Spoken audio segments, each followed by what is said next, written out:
Hello दोस्तों, कैसे हैं आप लोग। उम्मीद करते हैं अच्छे होंगे। दोस्तों, इस वीडियो में साइंस प्रैक्टिस सेट पेपर देखने वाले हैं। यह वीडियो बीपीएससी ट्री 4.0 के लिए अत्यंत आवश्यक है, तो आप लोग लास्ट तक जरूर बने रहेंगे। तो चलिए शुरू करते हैं क्वेश्चन नंबर फर्स्ट से। देखिए, फर्स्ट है कि सूर्य ग्रहण के समय सूर्य का कौन सा भाग दिखाई देता है। तो इसका राइट आंसर होगा दूसरा ऑप्शन यानी कोरोना। तो देखिए, सूर्य ग्रहण के समय सूर्य का क्रीट यानी कोरोना नामक भाग दिखाई देता है। सूर्य के प्रकाश की चाल 3 × 10⁸ मीटर पर सेकेंड होती है। ठीक है। उसके बाद देखिए कि सूर्य एवं आकाश में सूर्य के प्रकाश में 7 रंग यानी विबग्योर होते हैं। सूर्य के प्रकाश में 7 रंग यानी विबग्योर होते हैं। नेक्स्ट क्वेश्चन देखिए। नेक्स्ट है कि शुद्ध जल का क्वथनांक फ़ारेनहाइट स्केल पर क्या होगा। शुद्ध जल का क्वथनांक जो है फ़ारेनहाइट स्केल पर क्या होगा। तो देखिए, इसका जो राइट आंसर होगा ये होगा फर्स्ट ऑप्शन यानी 212 डिग्री फ़ारेनहाइट। देखिए कि शुद्ध जल का क्वथनांक जो है 100 डिग्री सेल्सियस होता है। तो एक रिलेशन होता है कि C/5 बराबर होता है F-32। C/5 बराबर F-32/9 बराबर K-273 K-273/5 बराबर होता है R/4। ठीक है। तो याद रखना है C/5 बराबर होता है F-32/9।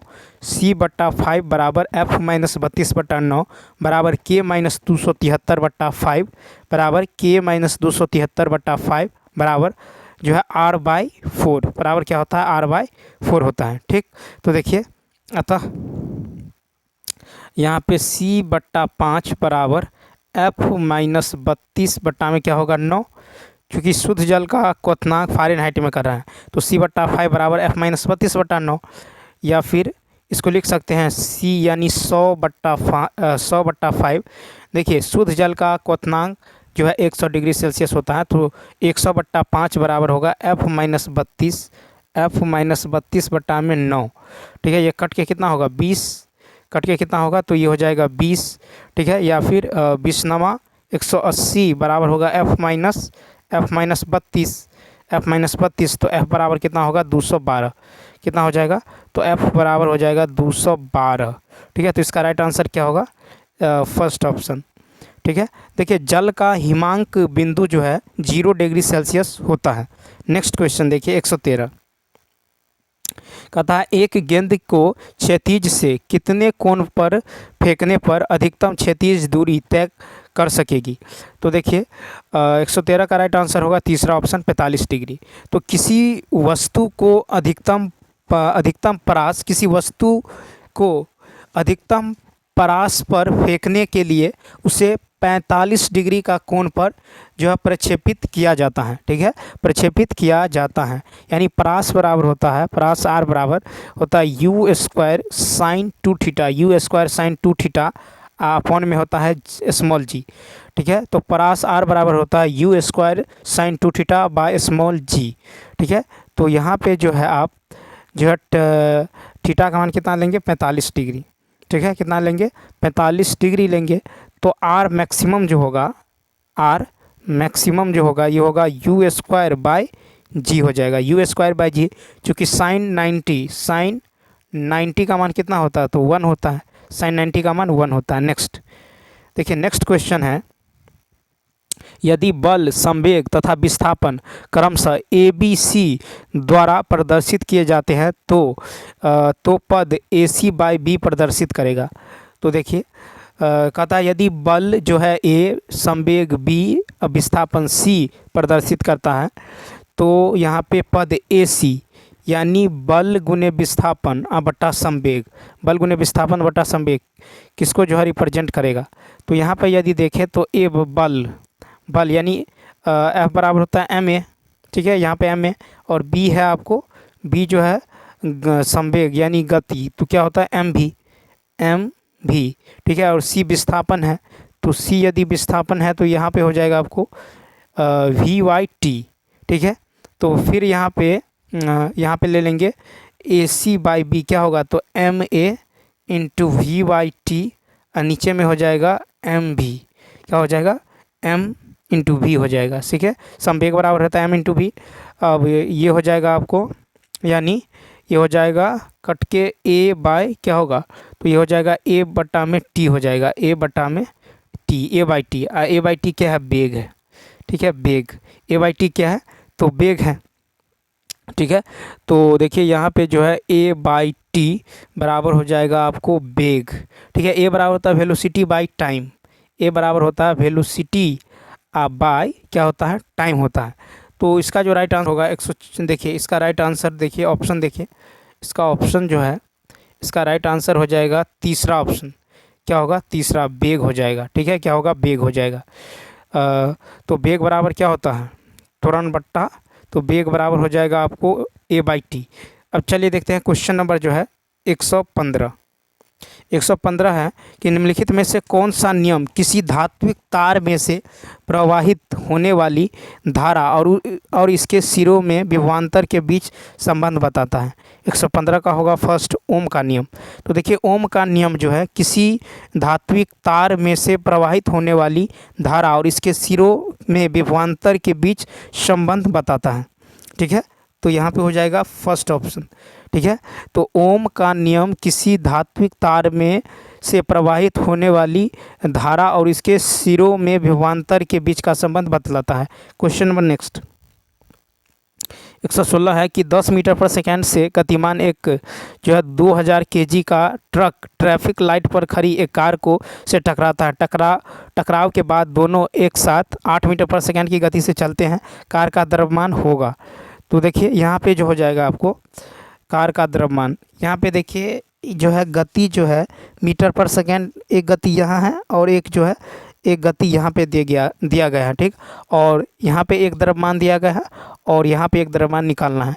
तो देखिए यहाँ पे जो सूत्र हो जाएगा ये हो जाएगा आपको m1v1 बराबर m2v2। क्या होगा, m1v1 बराबर m2v2। m1 है ट्रक का द्रव्यमान, v1 है ट्रक की गति, ठीक है, v1 है ट्रक की गति, और m2 जो है, m2 है ट्रक एवं कार दोनों का सम्मिलित द्रव्यमान, ठीक है, और v2 है ट्रक एवं कार की सम्मिलित गति। तो यहाँ हो जाएगा m1 2000 गुने 10 बराबर ये हो जाएगा m2 गुने कितना, तो 8। इसको सॉल्व करेंगे तो देखिए 2 से काट लीजिए, 2 चौका 8, 2 पंचे 10, ये कट जाएगा 4 पंचे 500, तो m2 बराबर होगा 5 2500, 2500 यानी इसका जो 2500 केजी हो जाएगा। तो कार का द्रव्यमान निकाल लीजिए, कार का द्रव्यमान। अब यहाँ पे चूंकि दे दिया गया है कि टकराव के बाद दोनों एक साथ इतना मीटर की गति से जो है चलते हैं, दोनों का गति दे दिया गया है, ठीक है। तो m2 निकल गया कितना, 2500, और m2 जो है हम माने थे ट्रक एवं कार दोनों का सम्मिलित द्रव्यमान। तो यहाँ पे कहता है कि कार का द्रव्यमान कितना होगा, कार का द्रव्यमान कितना होगा। देखिए 2000 केजी जो है, केजी का ट्रक ट्रैफिक लाइट पर खड़ी एक कार से टकराता है। तो यहाँ पे हो जाएगा आपको कार का द्रव्यमान जो हो जाएगा ये हो जाएगा 2500 माइनस 2000, 2500 में से 2000 घटा देंगे यानी कितना होगा 500 केजी, यानी दूसरा ऑप्शन। अब चलिए देखते हैं नेक्स्ट क्वेश्चन नंबर 117। कहता है एक तरंग की चाल जो है 250 मीटर पर सेकेंड तथा तरंग दैर्घ्य 50 सेंटीमीटर है। तो तरंग की आवृत्ति, तो तरंग की आवृत्ति होगी, ठीक है। तो तरंग की आवृत्ति निकालना है। तो देख लीजिए यहाँ पे जो है ध्वनि की चाल, ध्वनि की चाल स्पीड कितना है, 250 मीटर पर सेकेंड है, ठीक। और तरंग दैर्घ्य कितना है, तो 50 सेंटीमीटर है, 50 सेंटीमीटर है, लेकिन इसको मीटर में कन्वर्ट करेंगे तो कितना हो जाएगा, ये हो जाएगा 0.5 मीटर, ठीक है, 0.5 मीटर। तो यहाँ पे आपको बारंबारता, तो कहता तरंग की आवृत्ति होगी, ठीक है, आवृत्ति निकालना है, ठीक है, तरंग की आवृत्ति। तो यहाँ पे देख लीजिए तो v बराबर क्या होता है, v बराबर होता है म्यू लेमडा, ठीक है, v बराबर होता है म्यू, ठीक है, म्यू लेमडा, ठीक है, v बराबर होता है म्यू लेमडा। तो म्यू बराबर क्या होगा, तो देखिए म्यू बराबर होगा v बाई लेमडा, म्यू बराबर क्या होगा, v बाई लेमडा, ठीक है। म्यू यानी आवृत्ति फ्रीक्वेंसी क्या होगा, v बाई लेमडा। v का मान कितना है, तो यहाँ पर v का मान है 250, ठीक, और तरंग दैर्घ्य कितना है, तो यहाँ पर है 50, ठीक है, या 0.5 एक दशमलव आएंगे ऊपर 0 जाएगा, 5 25 500 हर्ट्ज, यानी इसका राइट आंसर होगा दूसरा ऑप्शन। ठीक है, तो याद रखना है आवृत्ति बराबर क्या होता है, आवृत्ति बराबर होता है v बाई लेमडा, यानी v बराबर म्यू लेमडा, तो म्यू बराबर v बाई लेमडा। ठीक, नेक्स्ट क्वेश्चन। क्वेश्चन में 118 है कि प्रकाश किरण सघन से विरल माध्यम में अपवर्तन के समय क्रांतिक कोण की स्थिति में अपवर्तन का कोण का मान कितना होगा। तो देखिए इसका राइट आंसर होगा फर्स्ट ऑप्शन। देखिए क्रांतिक कोण एक वैकल्पिक रूप से सघन माध्यम में आपतित कोण है, जिसके लिए आपतन कोण 90 डिग्री होता है। ठीक है, तो प्रकाश के किरण सघन से विरल माध्यम में अपवर्तन के समय क्रांतिक कोण की स्थिति में अपवर्तन कोण का जो मान होगा वो कितना होगा, तो 90 डिग्री होगा, यानी फर्स्ट ऑप्शन। अब चलिए देखते हैं नेक्स्ट। संधारित्र जिनकी धारिता 2F व 3F है को श्रेणी क्रम में जोड़ा गया है। एक तीसरा संधारित्र जिसकी धारिता 1F है, इनको समांतर क्रम में जोड़ा गया है, परिमाण धारिता होगी। तो देखिए यहाँ पे जो है 2 ठो है, उसको जो है पहले आपको श्रेणी क्रम में, ठीक है, तो यहाँ पे हो जाएगा इस तरह से 2F, ठीक है, फिर जो है अगले वाले को 3F इसको जोड़ा जाता है। ठीक है, जोड़ा जाता है, यहाँ पे जो है 1F को समांतर क्रम में जोड़ा जाता है। ठीक है, तो 2F व 3F श्रेणी क्रम है, अतः क्या हो जाएगा, तो ये हो जाएगा आपको, यानी ये हो जाएगा 2F गुने 3F और नीचे में हो जाएगा 2F प्लस 3F, यानी ये हो जाएगा 3 दूनी कितना होगा, तो ये हो जाएगा आपको 6, 3 दूनी 6F बट्टा में 5। ठीक है, 6/5F हो जाएगा। ठीक, अब देखिए 6/5F और 1F समांतर क्रम में है। ठीक है, 6/5F और 1F क्या है, समांतर क्रम में है, तो यहाँ पे निकल जाएगा अब A और B के बीच की, तो अतः A और B के बीच जो हो जाएगा, यहाँ पर मान लीजिए A है और यहाँ पे B है। ठीक है, श्रेणी क्रम में जोड़ा जाता है तो क्या होगा, तो ये हो जाएगा 6/5 + 1। ठीक है, 6/5 + 1, तो ये हो जाएगा 11/5F, यानी इसका फर्स्ट ऑप्शन। नेक्स्ट क्वेश्चन देखिए 120 है कि 1.5 मीटर लंबे व्यक्ति को अपना संपूर्ण प्रतिबिंब देखने के लिए आवश्यक दर्पण की न्यूनतम लंबाई होगी 120। तो देखिए किसी व्यक्ति को अपनी पूरी छाया देखने के लिए उसे अपनी लंबाई के आधे लंबाई का दर्पण लेना चाहिए। ठीक है, कितना, 1.5 मीटर लंबे व्यक्ति को अपना संपूर्ण प्रतिबिंब देखने के लिए आवश्यक दर्पण की न्यूनतम लंबाई होगी। तो इस स्थिति में किसी व्यक्ति को अपनी पूरी छाया देखने के लिए उसे अपनी लंबाई के आधे लंबाई का दर्पण लेना चाहिए। तो व्यक्ति की लंबाई है 1.5 मीटर। ठीक है, अतः आवश्यक दर्पण की जो लंबाई होगा ये हो जाएगा 1.5 का आधा। ठीक है, 1.5 का आधा यानी दशमलव रहेंगे तो नीचे क्या होगा 0, ऊपर 5 से गुना नीचे 5 से गुना कर दीजिए, तो 15 × 5 = 75 और नीचे में होगा 100, यानी ये हो जाएगा आपको 2 अंक के बाद दशमलव 0.75 मीटर। तो यानी ये हुआ कि 0.75 मीटर आवश्यक दर्पण की लंबाई होनी चाहिए। तो इसका राइट आंसर हो जाएगा दूसरा ऑप्शन, क्या होगा, सेकेंड ऑप्शन। नेक्स्ट देखिए, कथा ऊर्ध्वाधर रूप से ऊपर की ओर फेंकी गई एक गेंद को 12.5 मीटर सेकंड के बाद जमीन पर वापस आती है, वह वेग ज्ञात करे जिसके साथ इसे फेंका गया था। ठीक है, तो देखिए यहाँ पे जो हो जाएगा, कथा ऊर्ध्वाधर रूप से ऊपर की ओर फेंकी गई एक गेंद को 12.5 मीटर सेकंड के बाद ज़मीन पर वापस आती है, वह वेग ज्ञात करे जिसके साथ इसे फेंका गया था। तो इस स्थिति में v बराबर क्या होगा, तो देखिए v बराबर हो जाएगा आपको v बराबर u माइनस GT। ठीक है, g जो है ये क्या होगा, नकारात्मक होगा, तो यहाँ पे देखिए v जो हो जाएगा 0, v होगा 0। ठीक है, और g कितना होगा, तो g होगा 10 metre per second square, 10 metre per second square small g का मान, और t दे दिया गया है 12.5। ठीक है, टी का मान दे दिया गया 12.5। तो v बराबर होता है u माइनस जी इंटू टी। क्या होता है? v बराबर u माइनस जी इंटू टी। तो हमको जो है वेग निकालना है। और देखिए यहाँ पे जो हम सॉल्व करेंगे तो u बराबर क्या होगा? तो u बराबर होगा g इंटू टी। यू बराबर जो हो जाएगा u बराबर g इंटू टी। ठीक है, इसको हटाते हैं। देखिए u बराबर होगा g इंटू में t। ठीक है, तो g इंटू में t यानी g गुने t। तो g का मान है 10, t का मान है 12.5। ठीक है, 12 दशमलव कितना है? 5 है। ठीक है, तो 12.5 है, इसको गुना करेंगे तो कितना होगा? ये होगा 125 meter per second. 125 meter per second, 125 meter second inverse, 125 meter per second यानी ए फर्स्ट, यानी 121 का फर्स्ट ऑप्शन। ठीक है, क्या होगा? First option. तो इसका हो जाएगा वेग 125 मीटर पर सेकेंड। ठीक है, तो अब चलिए देखते हैं नेक्स्ट क्वेश्चन। Question number 122। ठीक है, क्वेश्चन नंबर 122। अब देखिए क्वेश्चन नंबर 122 की यदि बात करें तो 122 है कि जब प्रकाश किसी चमकीली सतह पर आपतित होता है तो खाली स्थान परावर्तन की घटना होती है। तो 122 का होगा दूसरा ऑप्शन, नियमित। तो देखिए जब प्रकाश किसी चमकीली सतह पर आपतित होता है तो नियमित परावर्तन की घटना घटित होती है। ये सभी परावर्तित किरणें एक दूसरे के समानांतर होती हैं तथा साथ ही वे एक दिशा में होती हैं। तो याद रखना है कि जब प्रकाश की किसी चमकीली सतह पर आपतित होता है तो नियमित परावर्तन की घटना होती है। Next question number 123। 123 है कि किसी चुंबकीय पदार्थ अपना चुंबकीय गुण कम करते हैं जब वे, तो 123 का होगा तीसरा ऑप्शन, जब वे बहुत ज़्यादा गर्म होते हैं।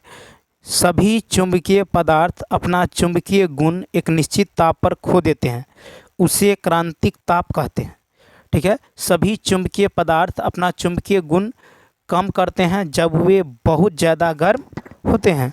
तो याद रखना है कि सभी चुंबकीय पदार्थ अपना चुंबकत्व गुण एक निश्चित ताप पर खो देते हैं, उसे क्रांतिक ताप कहते हैं। लोहे का क्रांतिक ताप जो होता है ये होता है 725 डिग्री सेल्सियस, 725 डिग्री सेल्सियस। और जब आप क्या करेंगे, जब आप सभी चुंबकीय पदार्थ को बहुत ज़्यादा गर्म करते हैं तो ये जो है अपना चुंबकीय गुण कम करते हैं। नेक्स्ट क्वेश्चन, नेक्स्ट देखिए 124 है कि गोताखोरों द्वारा गहरे समुद्र में सांस लेने के लिए ऑक्सीजन के साथ किस गैस को मिश्रित किया जाता है? तो 124 का होगा फर्स्ट, हीलियम। तो देखिए गोताखोरों द्वारा गहरे समुद्र में सांस लेने के लिए ऑक्सीजन के साथ हीलियम गैस को मिश्रित किया जाता है। किस गैस को? हीलियम गैस को। अस्पतालों में ऑक्सीजन सिलेंडरों में O2 के साथ हीलियम गैस, ऑक्सीजन के साथ हीलियम गैस भरी होती है। क्वेश्चन नंबर 125 कहता है एक धातु M के क्लोराइड का अणुसूत्र MCl2 है, M के ऑक्साइड का अणुसूत्र होगा। तो M के ऑक्साइड का अणुसूत्र क्या होगा? 125 का होगा फर्स्ट, MO हो जाएगा। क्या हो जाएगा? MO हो जाएगा। तो देखिए चूँकि धातु क्लोराइड का सूत्र जो है MCl2 है, हम समझते हैं कि M द्विसंयोजी हैं, इसलिए M जो है M2+ हो जाता है और ऑक्साइड द्विसंयोजी होने के कारण O-2 हो जाता है। ठीक है, संयोजन करने पर धातु ऑक्साइड विद्युत रूप से तटस्थ हो जाता है और सूत्र को MO के रूप में लिखा जा सकता है, MO के रूप में। Question number 126। देखिए क्वेश्चन नंबर 126 है कि आधुनिक आवर्त सारणी में परमाणु संख्या 58 से 71 वाले तत्वों को कहा जाता है। 58 से 71 वाले तत्वों को क्या कहा जाता है? तो लैंथोनाइड्स कहा जाता है। ठीक है, देखिए आधुनिक आवर्त सारणी में परमाणु संख्या 58 से 71 वाले तत्वों को लैंथोनाइड्स कहा जाता है। ये आवर्त सारणी के छठे आवर्त के तत्व हैं। ठीक है, इन्हें F ब्लॉक तत्व भी कहा जाता है। 127 देखिए 127 है कि यदि किसी गैस का आयतन 27 डिग्री पर संपीड़ित मूल का आधा रह जाए तो उसे किस ताप पर गर्म किया जाए कि पुनः मूल आयतन प्राप्त कर सके? तो 127 का होगा आपको फर्स्ट ऑप्शन। तो देखिए गैस के नियम से यदि देखें, गैस के नियम यदि यहाँ पे अप्लाई कीजिएगा तो क्या होगा? गैस का नियम होता है V1 क्या होता है गैस का नियम? तो V1/V2 बराबर होता है T1/T2। ठीक है, तो गैस के नियम से V1/V2 बराबर T1/T2। तो यहाँ पे दिया हुआ है V1 बराबर, ठीक है, V1 बराबर क्या दिया गया है? V1 बराबर दिया गया V/2। देखिए कहता है गैस का आयतन इतना 27% पर संपीड़ित मूल का आधा रह जाता है। ठीक है, मूल का आधा रह जाता था। V1 बराबर है V/2। तो V2 बराबर क्या होगा? V2 बराबर हो जाएगा V2 हो जाएगा V। तो T1 बराबर क्या हो जाएगा? T1 बराबर हो जाएगा 273। T1 होगा 273 प्लस 27। ठीक है, तो T1 जो हो जाएगा यहाँ पे 273 और प्लस में कितना हो जाएगा?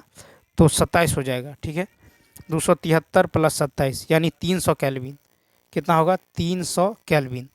ठीक है, अब देखिए 300 केल्विन निकल गया है, तो T2 क्या होगा? तो T2 बराबर वाट होगा। तो यहाँ पे हम रखते हैं V1 क्या है? V/2। ठीक है, और V2 क्या है? V है। और T1 कितना है? 300 और T2 निकालना है। ठीक है, तो यहाँ पे हो जाएगा आपको T2 बराबर कितना? 600 केल्विन। 600 केल्विन। ठीक है, तो यहाँ पे हो जाएगा T2 बराबर 600 केल्विन, लेकिन वास्तव में जो है T2 हो जाएगा 600 माइनस 273। 273। ठीक है, 600 माइनस 273, इसको डिग्री सेल्सियस में चेंज करेंगे तो 273 घटाएंगे। ठीक है, डिग्री सेल्सियस में चेंज करने के लिए 273 घटाएंगे तो 10 में से 3 गया 7, 9 में से 7 गया 2 और 5 में से 2 गया 3, 327 डिग्री सेल्सियस, यानी फर्स्ट ऑप्शन। नेक्स्ट क्वेश्चन 128 है कि दो धातु ए और बी की पट्टियों एक साथ मजबूती से जुड़ी हुई है जैसा कि चित्र में दिया गया है। ठीक है, कहता है कि गर्म करने पर ए बी से अधिक फैलता है। यदि इस जुड़ी हुई पट्टी को गर्म किया जाए तो यह रूप ग्रहण कर लेगी। तो देखिए 128 का जो राइट आंसर होगा ये हो जाएगा आपको ऑप्शन, देखिए 128 का होगा दूसरा ऑप्शन। क्या हो जाएगा? तो दूसरा ऑप्शन। तो देखिए द्विघातीय 128 द्विघातीय पत्ती में जो धातु अधिक बढ़ती हैं वह बाहर की ओर रहती हैं। पत्ती उत्तल रूप ग्रहण करती हैं तथा अधिक बढ़ने वाली धातु ऊपर की ओर रहती हैं। ठीक है, ऊपर की ओर रहती हैं, तो इसका दूसरा ऑप्शन। यहाँ पे देखिए ए बी से अधिक फैलती हैं, गर्म करने पर ए बी से अधिक फैलती है, जो फैलेगा वो बाहर की ओर निकलेगा, तो दूसरा ऑप्शन। नेक्स्ट 129 है कि CuSO4 प्लस Zn, ये ZnSO4 प्लस Cu उपयुक्त अभिक्रिया के संबंध में सही कथन है। तो 129 का होगा दूसरा ऑप्शन, यानी Cu की तुलना में जिंक जो है, Cu की तुलना में जिंक अधिक अभिक्रियाशील है। ठीक है, कॉपर की तुलना में जिंक अधिक अभिक्रियाशील है। CuSO4 plus Zn, CuSO4 plus Zn ये होता है ZnSO4 प्लस Cu। इसका मतलब ये है कि कॉपर की तुलना में जिंक जो है अधिक अभिक्रियाशील है। तो जिंक को कॉपर सल्फेट CuSO4 विलयन में मिलाने पर कॉपर को विस्थापित कर देता है और जिंक सल्फेट ZnSO4 बनाता है। ऐसा इसलिए क्योंकि जस्ता तांबे की तुलना में अधिक प्रतिक्रियाशील है। नेक्स्ट क्वेश्चन नंबर देखिए 130 नंबर देखिए 130 है कि संतृप्त विलेय के बारे में निम्नलिखित में से कौन सा कथन असत्य है? तो 130 का होगा तीसरा ऑप्शन, इसमें पदार्थ की अधिकतम मात्रा होती है। तो जल की एक दी गई मात्रा केवल एक पदार्थ की निश्चित अधिकतम मात्रा को विलय कर सकती हैं। एक ऐसा विलयन जिसमें उस तापमान पर कोई और पदार्थ नहीं घुल सकता है उसे संतृप्त पदार्थ कहा जाता है। एक संतृप्त विलयन में पदार्थों की अधिकतम मात्रा होती है जिसे किसी दिए गए तापमान पर जो है इसमें विलय किया जा सकता है। किसी पदार्थ की घुलनशीलता उसके संतृप्त विलयन को संदर्भित करती है। नेक्स्ट क्वेश्चन देखिए 131 है कि थर्मोप्लास्टिक के लिए निम्नलिखित में से कौन सा कथन सही नहीं है? तो थर्मोप्लास्टिक के लिए कौन सा कथन सही नहीं है? तो इसका जो राइट आंसर हो जाएगा फर्स्ट ऑप्शन, यानी वे क्रॉस लिंकिंग के साथ दीर्घ श्रृंखला बहुलक हैं। तो देखिए थर्मोप्लास्टिक दीर्घ श्रृंखला बहुलक हैं जिनमें कोई क्रॉस लिंकिंग नहीं होता है। तापन भी श्रृंखलाओं के बीच कोई क्रॉस लिंकिंग उत्पन्न नहीं करता है। थर्मोप्लास्टिक्स को कई बार जो है संसाधित किया जा सकता है। उदाहरण polythene, PVC, polystyrene, nylon, polyester आदि। नेक्स्ट देखिए 132 है कि नीचे दिए गए ऑक्साइडों में से किसका जलीय विलयन नीले लिटमस पथ को लाल कर देगा। 132 का होगा तीसरा सल्फर डाइऑक्साइड। सल्फर डाइऑक्साइड जो है एक रासायनिक यौगिक है, इसका रासायनिक सूत्र SO2 है। ठीक है, इसका रासायनिक सूत्र क्या है, SO2 है। यह जो है तीव्र गंध युक्त एक तीक्ष्ण विषैली गैस है जो कई तरह की औद्योगिक प्रक्रियाओं में तथा ज्वालामुखियों द्वारा छोड़ी जाती है। सल्फर डाइऑक्साइड के प्रदूषण का जैविक सूचक कई हैं। इसका जलीय विलयन नीले लिटमस पत्र को जो है रंग लाल कर देता है। तो कहता है कि नीचे दिए गए ऑक्साइडों में से किसका जलीय विलयन नीले लिटमस पत्र को लाल करेगा, तो सल्फर डाइऑक्साइड यानी तीसरा ऑप्शन। क्वेश्चन नंबर चलिए 133 है कि निम्नलिखित में से कौन सी अभिक्रियाएं संभव नहीं है। निम्नलिखित में से कौन सी अभिक्रियाएं संभव नहीं है। 133 का होगा तीसरा ऑप्शन। देखिए तीसरा ऑप्शन यानी केवल डी यानी Cu + FeSO4। तो देखिए लोहा की तुलना में कम क्रियाशील होने के कारण कॉपर को लोहे के नीचे रखा जाता है। कॉपर को लोहे के नीचे रखा जाता है, इसलिए विस्थापन अभिक्रिया नहीं होती है क्योंकि कॉपर आयरन सल्फेट विलयन से आयरन को विस्थापित नहीं कर सकता। ठीक है, तो 133 का होगा तीसरा ऑप्शन केवल डी जो है। निम्नलिखित में से कौन सा अभिक्रिया सही संभव नहीं है, तो Cu + FeSO4। नेक्स्ट क्वेश्चन देखिए। नेक्स्ट है कि एक तत्व दो भिन्न ऑक्साइडों A और B बनाता है। दोनों कमरे के तापमान पर रंगहीन, गंधहीन एवं गैस हैं। A मानवों के लिए हानिकारक है और B एक हरित घर गैस है। पहचानिए कि A और B क्रमशः हैं।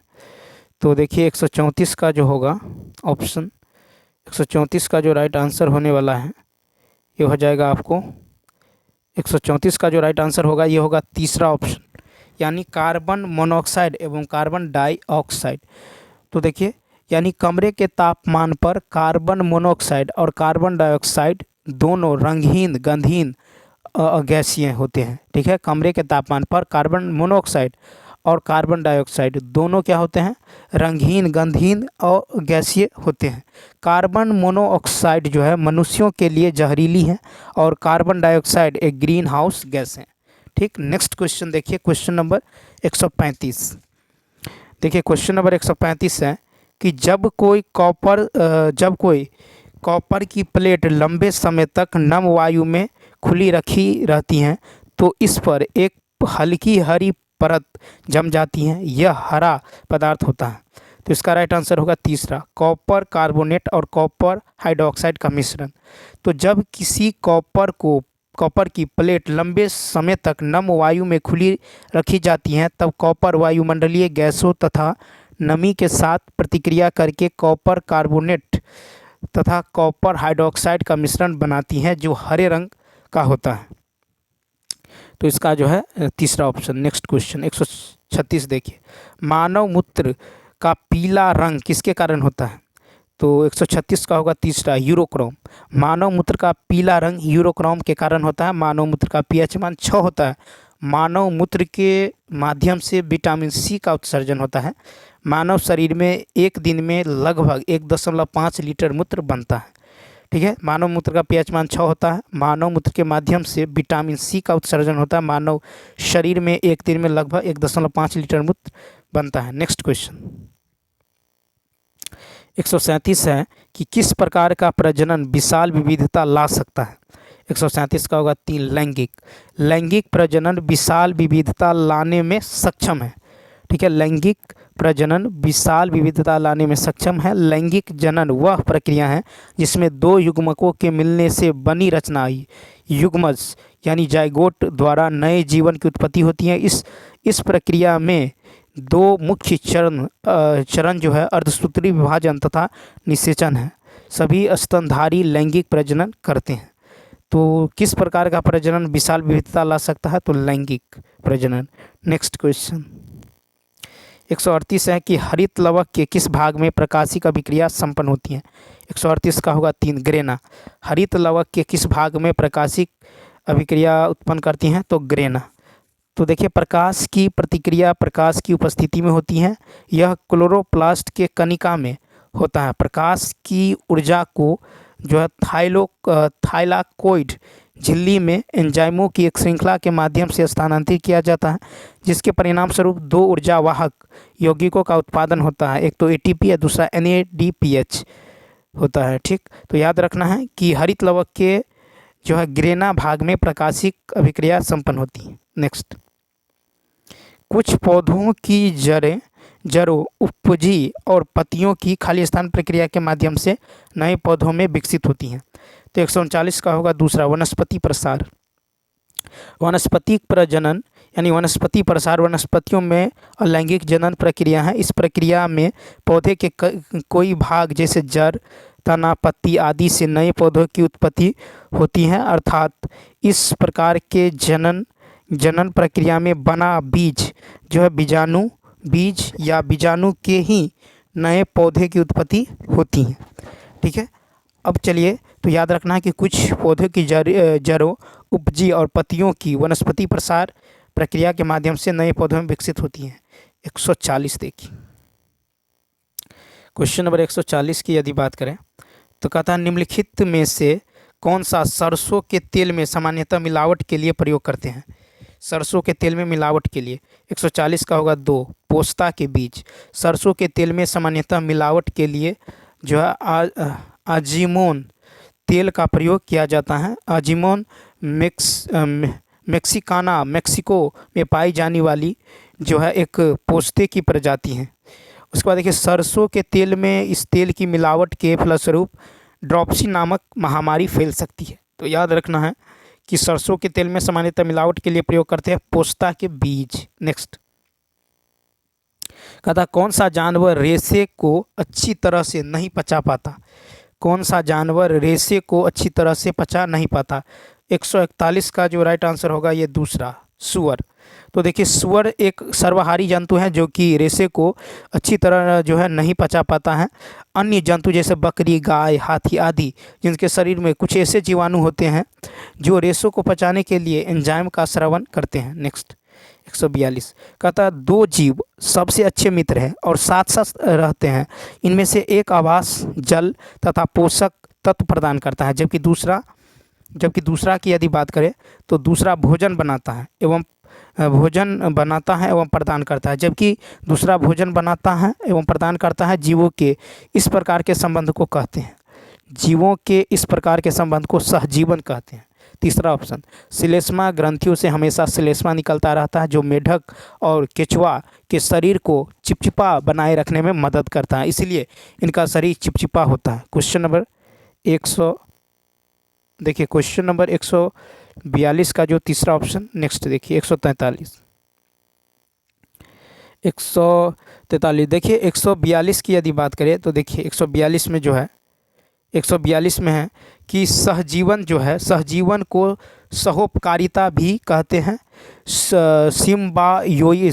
सिम्बायोसिस वास्तव में जीवों के सहवास के सभी प्रकारों को शामिल करता है, जिसमें परजीवीवाद भी शामिल हैं, जिसे प्रतिपक्षी सहजीवन कहा जाता है। प्रतिपक्षी सहजीवन 3 प्रकार के होते हैं, एक तो परजीवीवाद होता है, साम्यवाद होता है और परस्परवाद होता है। क्वेश्चन नंबर नेक्स्ट देखिए 143 है कि मेढक तथा केचुआ दोनों अपनी त्वचा से शोषण करते हैं, यही कारण है कि इन दोनों जीवों की त्वचा होती है।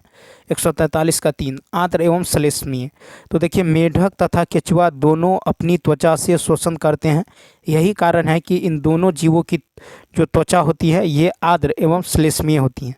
ठीक है, क्या होती हैं? आर्द्र एवं श्लेष्मीय होती हैं। तो याद रखना है कि श्लेष्मा ग्रंथियों से हमेशा श्लेष्मा निकलता रहता है, जो मेढक और केचुए के शरीर को चिपचिपा बनाए रखने में मदद करता है, इसलिए इनका शरीर चिपचिपा होता है। तो मेढक और केचुआ दोनों अपनी त्वचा से शोषण करते हैं, यही कारण है कि इन दोनों जीवों की त्वचा होती है आर्द्र एवं श्लेष्मीय, यानी तीसरा ऑप्शन। नेक्स्ट क्वेश्चन 144 देखिए फसली पौधों पर खरपतवार के प्रभाव के विषय में नीचे दिए गए कथनों का अध्ययन कीजिए।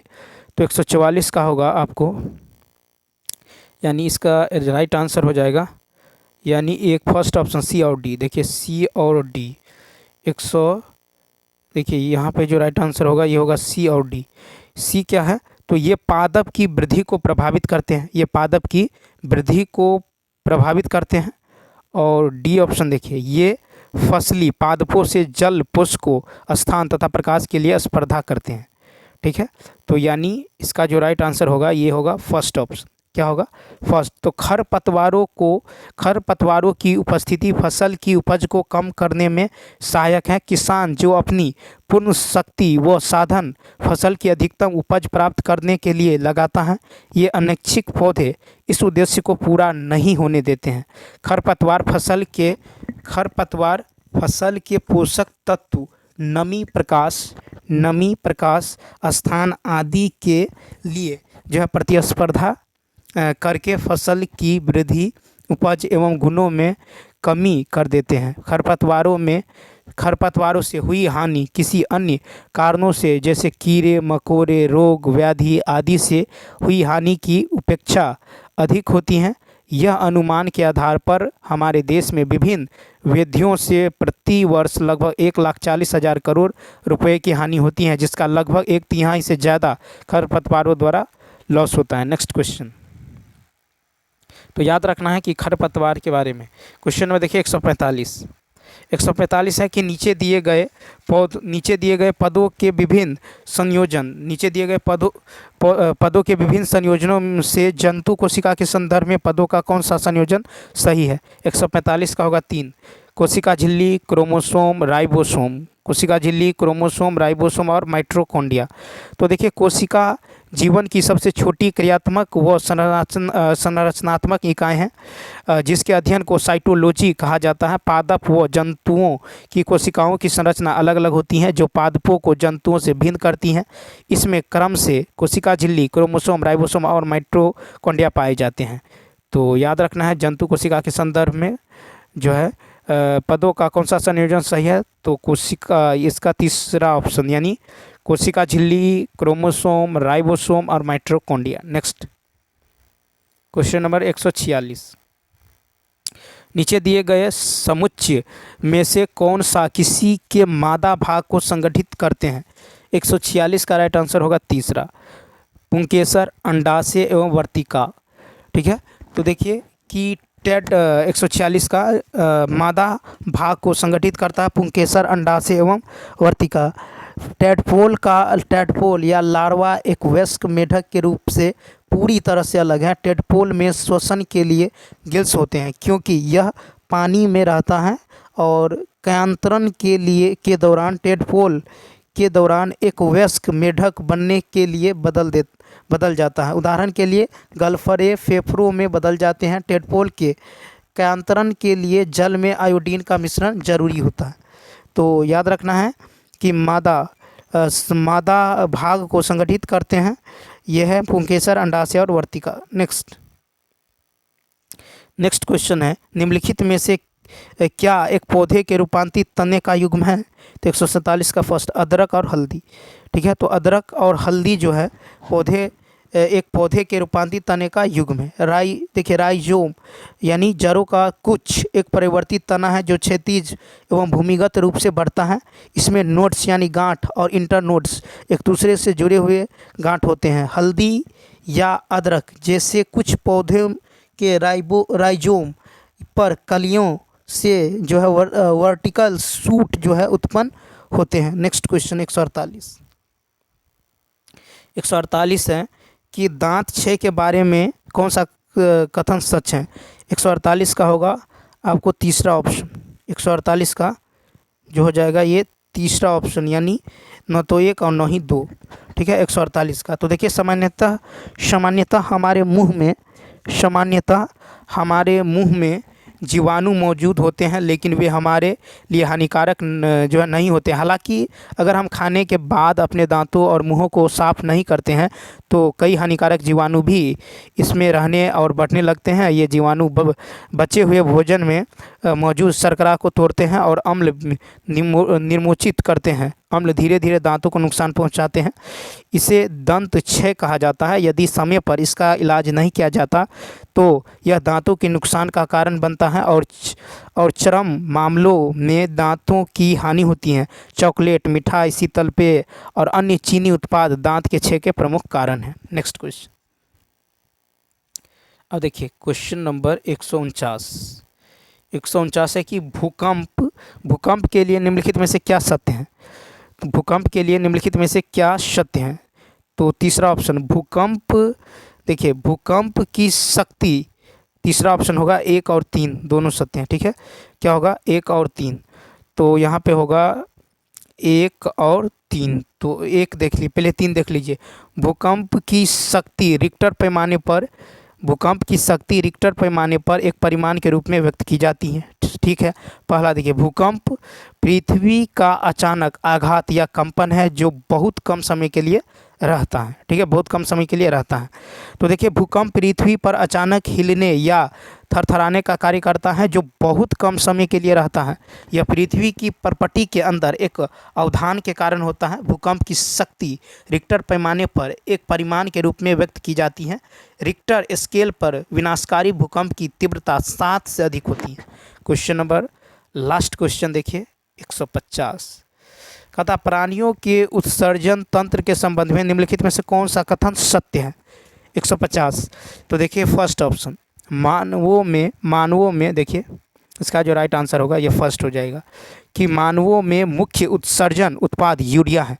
मानवों में मुख्य उत्सर्जन उत्पाद यदि है कोई तो यूरिया है। मानव शरीर द्वारा उत्पन्न मुख्य उत्सर्जी उत्पाद यूरिया है। यह लीवर में प्रोटीन के टूटने से उत्पन्न होता है जहां अतिरिक्त अमीनो एसिड यूरिया में परिवर्तित हो जाते हैं। यूरिया जो है यूरिन के जरिए शरीर से बाहर निकल जाता है। प्राणियों के उत्सर्जन तंत्र के संदर्भ में कौन सा कथन सत्य है। तो मानवों में मुख्य उत्सर्जन उत्पाद यूरिया है।